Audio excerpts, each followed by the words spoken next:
Катюх. Вчера вот именно что лодку достал, короче, ну, все же дома закрывались. Лодку уже убрал, морозы же были, снег. Блин, потом бац, такая погода. Достал лодку, все нормально. Сегодня на рыбалку собрались, ну смотри, что творится. Ну что, такой погоды не ловит? Ну, не то, что не ловят, как бы, ну куда ты поедешь, конечно. Доберешься, только ты сам себя просто, блядь, измучаешь, блядь. Так что, короче, отменили сегодня рыбалочку. Но завтра вроде уже нормальная погода, все растает опять. А сейчас пол 18 пошел разговор у нас на входе. Надевайте маски правильно. Понял? Ну, короче, ну, типа, уважаемые покупатели, одевайте маски правильно. Ну, может, у кого-то типа так, или на шее нависит. На руке. Да. Ну, короче, да, стебается так нормально над этой херней.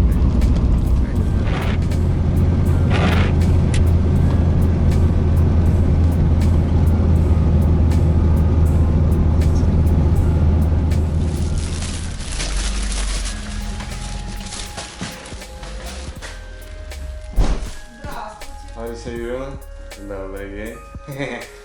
Как дела? Всем привет. Трудовые будни. Немного хочу показать, что у нас происходит в магазине. Многие пишут, Андрюха показывает судьбу магазина, так как многие знают, что открыл в деревне магазинчик рыболовный. Ну и что произошло вообще после того, как последний раз я показывал какие-то моменты, жизнь магазина, как что происходит. Ну, в целом, ребят, ничего особого не произошло. Единственное, то, что уже потихоньку завозим зиму. Небольшой ассортимент у нас появился зимний. Удочки, жерлицы. Здесь немножко по мелочи. Тяжелая артиллерия. Энное количество буров. Ящики, каны. Немного мормышек, балансиров, кивков. Ну, хороший ряд лески. К леске вот отношусь я прям так с уважением. И вот леска прям всякая есть зимняя. Вот. Так что, ребят, зима потихоньку у нас идет. Ну, распутится это. Осень непонятная. Я лодку поставил опять на ход. Скоро едем на рыбалку. Наверное, завтра с Ларисой Юрьевной рвем когти. Правда, на улице снег, но это не помешает провести отличное время, порыбачить. Все-таки будем дожимать этот сезон непонятный. Уже хотели открывать твердую воду, но в конце не получилось. Так, ребят, и что из нового? Надо было огородить. Помните, я вам рассказывал, то, что будут стеллажи, возможно, и это будет как стена, потому что, ну, торговую площадь и складовую площадь надо было ограждать. Ну, ребята, вот сделал таким макаром. Не стал я ничего мудрить. Надо было сделать все это быстро. В принципе, особо заморочек у нас не было. Мы сделали, ребята, из брусков и ДВП.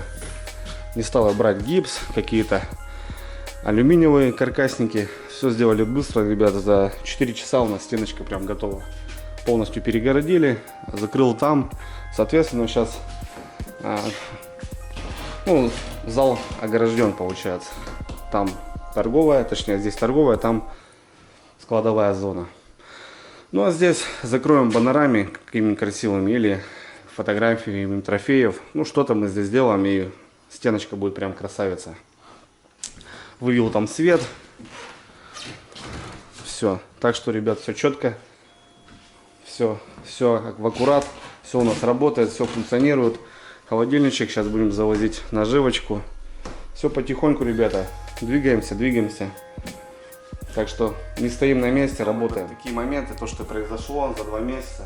Не стоим, работаем. Понятное дело, что не все получается, все упирается в монету сразу. Быстро это не получается, но стараемся. Вот первый завозик был на днях. Сейчас будем заказывать вторую партию. Ну, зима, ребята, у нас что-то не наступает. Люди вот сейчас сидят дома. Народ потихоньку готовится к сезону, но не особо. Потому что плюс 5, наверное, снег, какая-то такая слякоть. Ясно, что и летней рыбалки нету, и зимней. Ну не суть, ребята. Двигаемся, работаем. Так что все отлично, все хорошо. Ну а сегодня, ребят, хочу показать посылочку. И рассказать, наверное, потому что посылка это была трудовая, прям такая. Сейчас немного, ребят, объяснюсь, что да как, потому что, ну, этого должно быть внимание. Человек прямо от души сделал. И я сейчас немножко вам, ребят, растолкую. Вкратце, ребят, есть у меня корешок. Ну, это давнейший мой подписчик. Мы сначала с ним начали общаться в Ютубе. Он просто писал мне комментарии. И потом у нас переросла дружба в ВК, списываться. А потом уже начали созваниваться. В оконцове, ребят, вот эта мордочка, постоянно улыбающий человечек. Зовут его Паша Ковалевский. Живет он в Белоруссии. И парнишка работает на таком интересном заводе, занимается заточками всяких разновидностей, там ножи, цепи, без разницы, ребят. Ну, парнишка стоит на станках и работает железом. И у него есть такое недалекое хобби, он изготавливает, ребят, ножи своими руками, делает крутые ножочки такие прям. И говорит: Андрюх, хочу подарить тебе просто от души, чтобы ты, говорит, брал этот нож и вспоминал меня, нашу дружбу, и просто кайфовал, ребята, от хорошего ножа, хорошей работы, так как потерял я финку. В этот момент этот вопрос и начал у нас развиваться, и я, говорит, хочу просто от души тебе отправить ножи. Давай свой адрес, отправляю. Я говорю: братан, спасибо, конечно, огромное. Ножи ручной работы для меня очень ценны, потому что это реально прям чувствуешь эту силу ножа ручной работы. Это, ну, к ножам я отношусь прям вот так, с суеверием каким-то. В оконцове, ребят, посылка не доходит, на границе ее пережимают. Нет возможности отправить в Россию вот эти ножи, потому что в посылке, ну, возможно, нож, возможно, что-то из-за этого. В оконцове посылку отрубает, он звонит: Андрюха, вернули посылку, нет возможности. Ну, я говорю: ладно, Паш, ну, не получилось, без всяких обид, давай, братский, там. Короче, он не остановился на этом, он начал как-то пробивать. Нашел знакомого дальнобойщика и в оконцове передал ему эти ножи. И парнишка повез эти ножи в Россию и остановился в Москве, ребята. Какие-то из постов, кто у меня в друзьях ВКонтакте видели, я делал пост: ребята, кто с Москвы, откликнитесь. Я написал пост: нужна помощь, кто из Москвы, потому что у меня родственников, друзей там нету. В оконцове откликнулось человек 20, ребята: Андрюха, что надо, сделаем без проблем. И нашелся человечек, кто встретился с тем парнишкой, который привез эти ножи в Москву, забрал их и отправил. Ребята, там такая история была. Ну, прикольно вообще, то бишь, блин, я рад, что люди просто вообще двигаются, ну, благодаря вот этим звонкам, вот этим дружбе, да, вот она как бы такая анонимная, потому что я этого человека не знаю, он меня не знает, но на вот этой ноте все равно все это срастается и дела делаются, ребята, это прям вообще не слов. Я хочу, ребят, передать всем привет и сказать огромное спасибо, кто откликнулся в Москве, реально, потому что вот этого дальнобойщика надо было встретить, подъехать к нему и забрать вот эту посылку от Пашки, которую он передал. Откликнулось много, ребята, всем привет, кто был на связи, спасибо огромное. Женек Шиндер, фамилия такая интересная, вот этот человечек, получается, он отозвался первый, мы с ним списались, я объяснил ситуацию, он говорит: Андрюха, без проблем, дал номер у этого дальнобойщика, так скажем, да, и Женек забрал, и в оконцове посылка, ребята, она у меня, сейчас мы ее распакуем вместе и посмотрим. Короче, вот такая, короче, ребят, канитель была, ну, блин, ну, все-таки получилось, и с какими-то там трудностями, да, небольшими, посылка дошла до меня, ребят, до адресата, и сегодня она у нас. Давайте вместе взглянем, ребята, уже охота открыть, посмотреть, что за ножи. Ну вот, значит, ребят, эта коробочка отправила у Женька жена. Ну, прям молодцы, первым классом. Прям очень порадовала. Ну, долетела очень быстренько. Сейчас мы распакуем и посмотрим.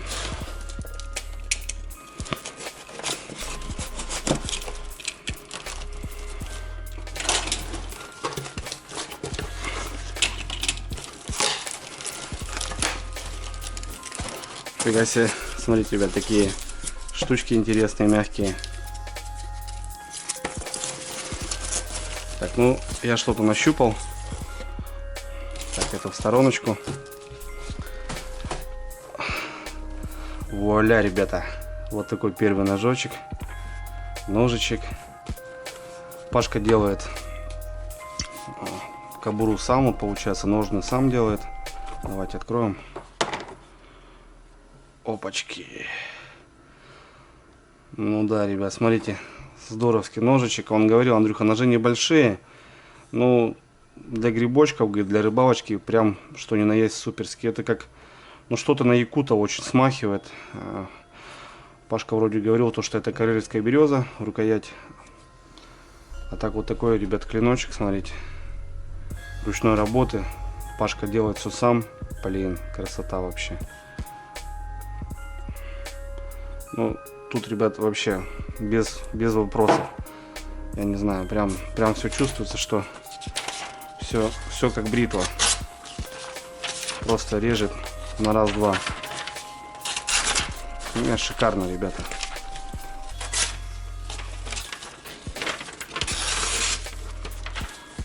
Блин, четко, ребят, смотрите, классный, да? Классное исполнение.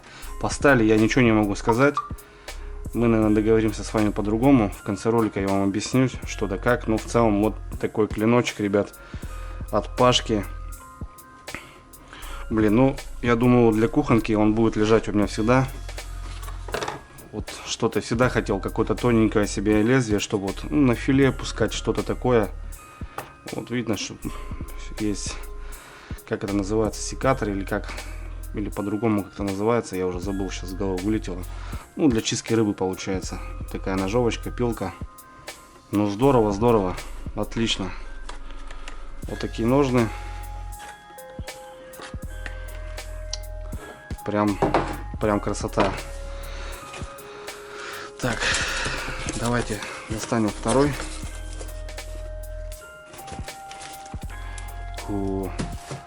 Смотрите, родные. Такие интересные ножи. Здесь коричневая кожа. Есть даже рисуночек. Здесь черная кожа. Все на таких мощных заклепочках. Опа. Смотрите, ребят, какой клиночек. По заточке вообще вопросов ничего не имею, потому что Пашка относится к этому очень прям. Ну, ребят, я не могу объяснить, что это какая-то сталь. Вот видно, что рукоять тоже вроде дерева. Блин, ну шикарно, ребят. Вот он говорит, Андрюха, один ножик вот прям, говорит, к рыбалочке тебе, говорит, один вот под грибочки, что-то такое. Ну, потому что вот здесь такая пяточка, вот прям грибочки, ребят. Ну, под грибочки прям резать, не знаю, нет слов вообще. Четко, просто четко. Вот такой ножичек, ребята. Да, такие небольшие ножи, но они вот, смотрите, не особо большие, но они незаменимы, прям реально вот к чему-то вот просто брать их. Конкретно, хоп, достал рыбку. Это за грибочками взял. Всегда у тебя новый ножик с собой. Ну, классно, классно. Блин, вообще шикарные ножи, ребята. Пашка, ты вообще, блин, оправдал. Он говорит, Андрюха, говорит, не знаю, понравится тебе, не понравится. Никакие не понравилось здесь. Тут все четко, все шикарно. Блин, от души прям. Спасибо. Спасибо, Пашка. Круто. Ну что, ребята, вот такие два ножа у меня сейчас будут в коллекции. Один, наверное, даже перейдет Ларисе Юрьевне, потому что по готовке она у меня отвечает за вкусняхи. Пускай у нее будет тоже нож ручной работы. Купили ей сейчас камуфляж, костюм хороший. Сейчас пускай на поясе будет хороший нож. Блин, ну круто. Пашка, спасибо огромное. Ребят, давайте договоримся так. Это как бы не какая-то там не реклама, просто у Пашки есть свой YouTube канал. Он недавно его открыл. Показывает рыбалку, показывает, ну, жизнь рыбака, вот эту их в Беларуси. Я знаю, что в Беларуси много смотрят. По-любому будет интересно смотреть свое, родное. Ну и человек показывает небольшие фрагменты, как это он изготавливает, из чего, что да как и почему. И, соответственно, на вот эти вопросы, с чего кожа и так далее, в принципе, он может вам ответить сам лично. Если вы перейдете по ссылочке, ребят, зайдете на канал. Также я оставлю его ссылку в ВК. Возможно, он какие-то моменты ответит вам там. Так что, ребят, все ссылочки в описании. Заходим, поддерживаем Пашку, передаем от меня приветы. Ну, крутые ножи, согласитесь, родные. Блин, ручная работа, это просто, я не знаю, самое, наверное, такое, самый крутой подарок, что может быть вообще в жизни, который человек делает своими руками. Так что, ребят, еще раз, ссылочка в описании. Паша Ковалевский, YouTube канал. Ссылка на его на ВК. Заходите, ребята. Пашка ответит. Кто из Беларуси, тем более рядышком. Прям вообще будет, наверное, приятно. Так что буду прощаться. Вот такие подгончики. Пашка, еще раз спасибо. Ребята, всем хорошего настроения. Как обычно, здоровья, счастья, любви, наверное. Ну и давайте дружить. Потому что дружба, ребят, это самое главное, что у нас сейчас есть. Это никакие деньги, ребят, это не возьмут. Дружба, она вот должна быть такая, знаете, ее как будто и не видно, но она есть. Так что я вот за это. Пока. Я не понял, что такое.